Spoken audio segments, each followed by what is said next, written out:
We hope that you've been enjoying all the session in this series. All right, thank you for checking in again.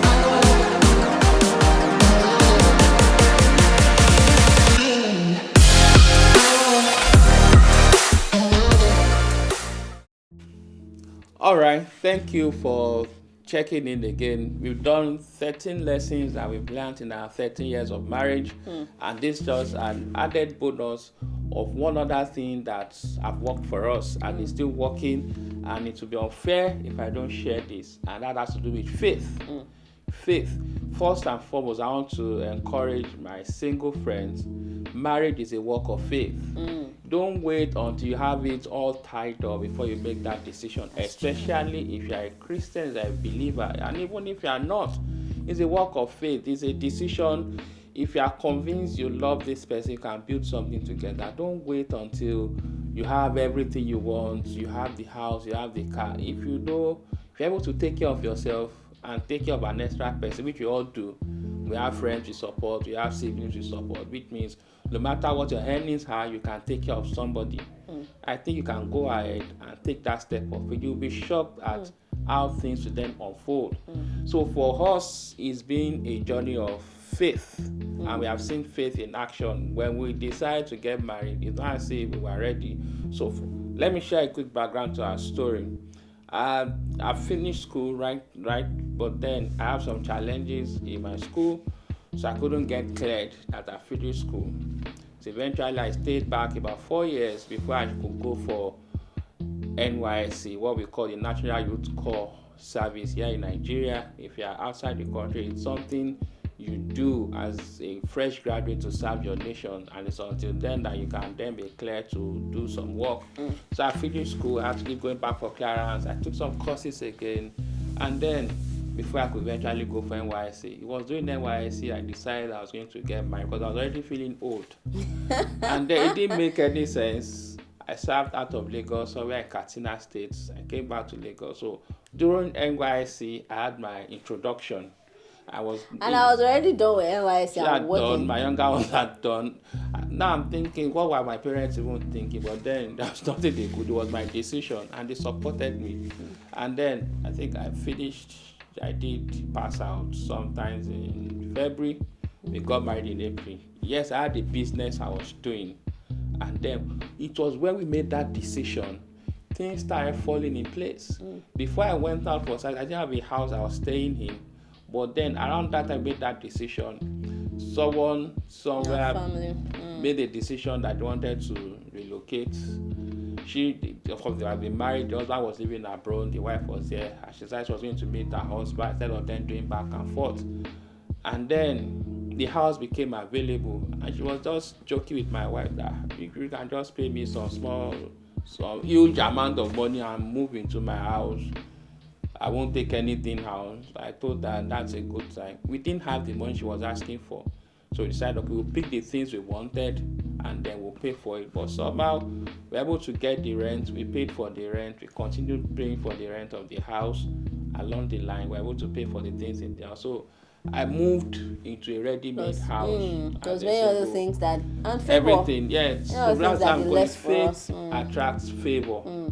So the things I thought that we need, the TVs, the beds and everything, they came. The gas, the fridge, the freezer, everything came. And then the journey began.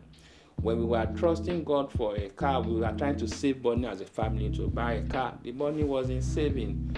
But God saw our heart. We kept making efforts. It didn't happen. And then along the line, a family invited us for dinner. But there was no dinner. They had just gotten a car and they wanted to give her that other car, and God has laid it in their hearts that we should be the one to get the car. And then she was pregnant. She was freshly pregnant. I didn't want my wife dropping by with pregnancy. God saw that and God made provision. Why am I saying this? We've enjoyed favor in this journey. Faith has brought us favor. We engage our imagination a lot. We desire something and we get it. So don't shortchange yourself, especially if you are a Christian. If you are not, I'm inviting you to this journey. It's a work of faith. All things are ready. When we are going to move out of our former house, we desire a kind of estate somewhere.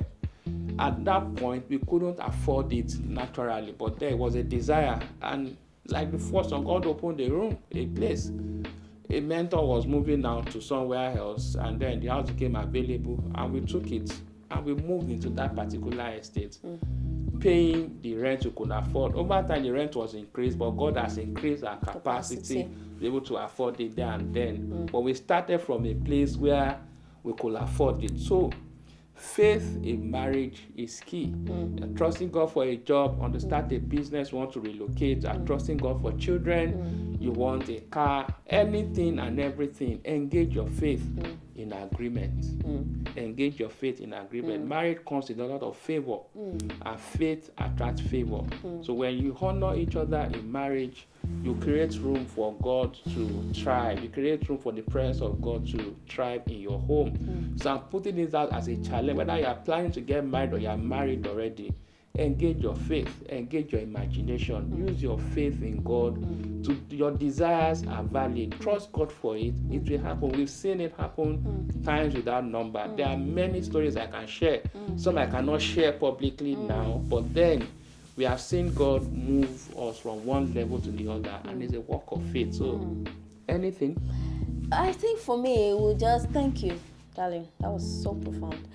I think it will just be that give your heart.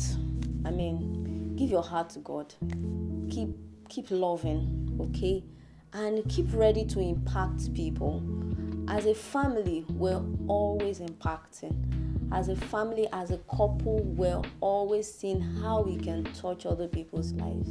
Our pastor will always say, your life is too small to be the essence of your life. True. When you ensure that your life is not all about you, trust me.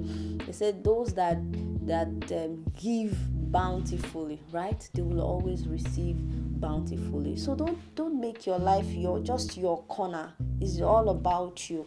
Everything you get is about you. All the knowledge you get is just for you. Life is way bigger than that. And so as we're exercising our faith, understand that everything you're getting is not also just for you, it's also for other people around. And as you also give out, you will always receive. And when we say give, it doesn't have to be money. I'll give a quick example. So some of my younger cousins have had to pass through my house, stay with us for some time to finish school or to start work as fresh graduate and everything. But they've all moved on. They're all married. They are doing excellently well all over the world. And then they remember their brother once in a while. So it's part of the giving. Of course, I was doing that not because I was expecting anything, but then it was what has to be done there and then. So at times, God will bring people your way. Don't see them the hate they have. Do the little you can do for them. You don't know what tomorrow holds. The same thing you are doing for them today, they may be able to do for you tomorrow, do for your children, do for you. It's just a continuous cycle. So the same grace I've received, I give. And the same gifts I've received, they are giving now. So at every point in time, if you don't have anything, you have love to give. You have compassion to give. You have empathy to give. Don't despise them. But God never forgets. Whatever you are trusting God for, I agree with you that it will come to pass. Amen. By God's grace. Thank you, my pastor. Thank you so much for going through this journey with us. It's been an exciting and an amazing time discussing the 13 lessons we've learned in our 13 years of marriage. Of course, there are many more. We just have to try to summarize here and there. And remember, if you are planning to get married, you can engage us for premarital coaching so that you can solve some problems ahead. And if you are married already, say that again, darling. If you are planning to get married, you can engage us for premarital coaching or what we call premarital counseling, so you can solve some problems ahead. It's like making decisions ahead. So some of those things that will come, but realize that it's not hard. That's true. If you are married already, your home can always be fresh. It can always be exciting. Can get better. We're going through challenges. Let's talk about it. We've gone through our challenges, and then we've been able to walk through it. We can and hold you. And we're not perfect. We don't. Yes. I mean, there's still every day. We're evolving. We are every day is a journey. Don't despise your marriage. Don't despise your spouse.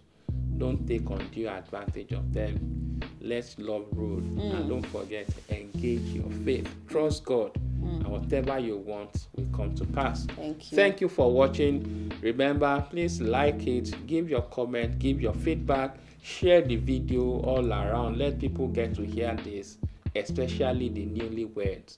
It is possible. 13 years and counting. If Christ tarries, we'll be back again to share 25 lessons in 25 years. Amen.